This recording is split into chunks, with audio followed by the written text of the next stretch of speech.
नमस्कार, जय हिंद, वंदे मातरम। एक बार फिर से आपका बहुत बहुत स्वागत है हमारे YouTube चैनल के अंदर। आपको बता दें कि मध्य प्रदेश के अंदर विधानसभा चुनाव है इसी साल यानी 2023 के अंदर। आपको यह भी बता दें कि मध्य प्रदेश के अंदर अब की बार कमलनाथ और ज्योतिरादित्य सिंधिया के बीच कड़ी टक्कर देखने को मिल सकती है। तो वही विधानसभा का बिगुल बज चुका है। अगर बात करें विधानसभा चुनाव 230 सीटों की, तो 230 सीटों पर अब की बार कौन मारेगा बाजी, किसकी बनेगी सरकार, सबसे बड़ा ओपिनियन पोल सर्वे जारी हो चुका है। हम आपको बता दें कि अब विधानसभा चुनाव को सिर्फ 6 महीने बचे और 6 महीने पहले ही सबसे बड़ा ओपिनियन पोल सर्वे जारी हो चुका है। सूत्रों से हवाले से खबर आ रही है कि सी वोटर सर्वे और फरोदी सट्टा बाजार ने 230 सीटों का आज ही सबसे बड़ा सर्वे जारी कर दिया। मां ओपिनियन पोल सर्वे जारी हो चुका 230 सीटों का। भीड़ जिला है जहाँ पर कुल 5 सीट है, जहाँ बीजेपी को 2, कांग्रेस को 3, तो यहाँ पर बीएसपी 0 पर है और अन्य के खाते में 0 सीट जाती हुई दिखाई दे रही है। अगर हम भोपाल जिले की बात करें तो कुल 7 सीटें है, 7 में से बीजेपी को 2, तो कांग्रेस के खाते में 5 सीटें जा रही है, तो बीएसपी को 0 सीट मिलती हुई दिखाई दे रही है। धार जिला की बात करें तो धार जिले के अंदर कुल 7 सीटें, 7 में से बीजेपी को 4, कांग्रेस को 3 और बीएसपी को यहाँ पर 0 सीट मिलती हुई दिखाई दे रही है। सतना जिले की बात करें तो कुल 7 सीटें, 7 में से बीजेपी को 3, कांग्रेस को 4 सीट और बीएसपी को 0 सीट मिलती हुई दिखाई दे रही है। अगर हम सीधी जिला की बात करें तो कुल 4 सीटें, 4 में से बीजेपी को 1 सीट मिल रही है, वही कांग्रेस के खाते में 3 सीटें जा रही है, तो बीएसपी को यहाँ पर 0 सीट मिलती हुई दिखाई दे रही है। अगला जिला है सिवनी जिला, जहाँ पर कुल 4 सीटें, बीजेपी को 2, कांग्रेस के खाते में 2, तो यहाँ पर बीएसपी को 0 सीट मिलती हुई दिखाई दे रही है।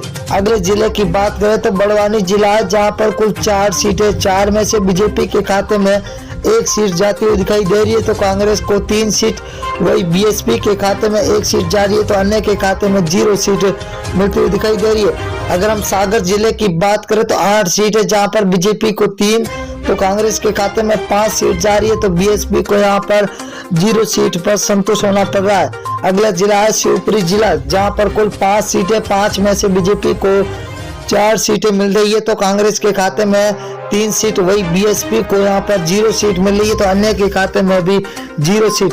बैतूल जिला है, बैतूल जिले के अंदर कुल 5 सीटें, 5 में से बीजेपी को 2 और कांग्रेस के खाते में 3 सीटें जा रही है, तो यहाँ पर बीएसपी को यहाँ पर 0 सीट मिलती हुई दिखाई दे रही है। विदिशा जिला है, विदिशा जिला के अंदर कुल 5 विधानसभा सीट है, जहाँ बीजेपी को 4, तो यहाँ पर कांग्रेस को 1 सीट मिल रही है, तो बीएसपी के खाते में 0 सीट जाती हुई दिखाई दे रही है। अगर हम राजगढ़ जिला की बात करें तो कुल 5 विधानसभा सीट है, बीजेपी को 2, कांग्रेस के खाते में 3, तो बीएसपी को यहाँ पर 0 सीट मिल रही है, तो अन्य के खाते में 0 सीट।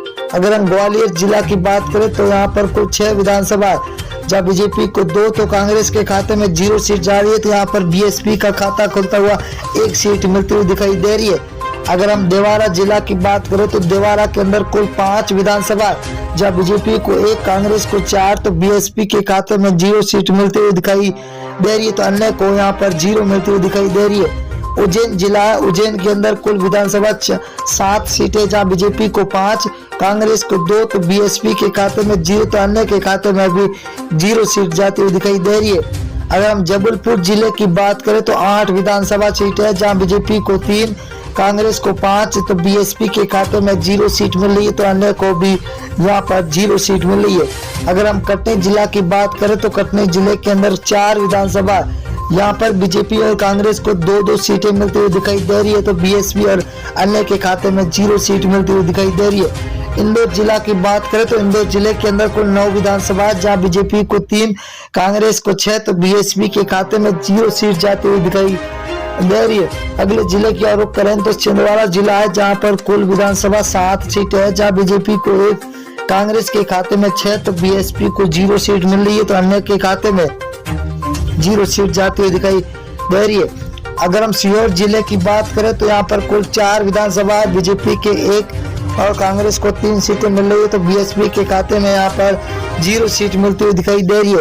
अगला जिला है बालाघाट जिला, जहाँ पर कुल 6 विधानसभा है, जहाँ बीजेपी को 2, कांग्रेस के खाते में 4 सीटें जा रही है, तो बीएसपी को यहाँ पर 0 सीट मिलती हुई दिखाई दे रही है। अगला जिला है मुरैया, मुरैना जिला के अंदर कुल 6 विधानसभा, 6 में से बीजेपी के खाते में 2 जा रही है, तो वही कांग्रेस के खाते में 4 सीटें जा रही है। तो बीएसपी को तगड़ा झटका लगता हुआ दिखाई दे रहा है। अगर हम बात करें अगले जिले की और दोस्तों, तो बहुत ही बड़ा जिला आ चुका है, सततपुर है। सततपुर के अंदर 6 विधानसभा है, बीजेपी को 2, कांग्रेस को 4, तो बीएसपी को 0 सीट। रायसेन जिला है जहां पर कुल 4 विधानसभा है, बीजेपी को 1, कांग्रेस को 3, तो बीएसपी यहां पर 1 पर है। तो अन्य के खाते में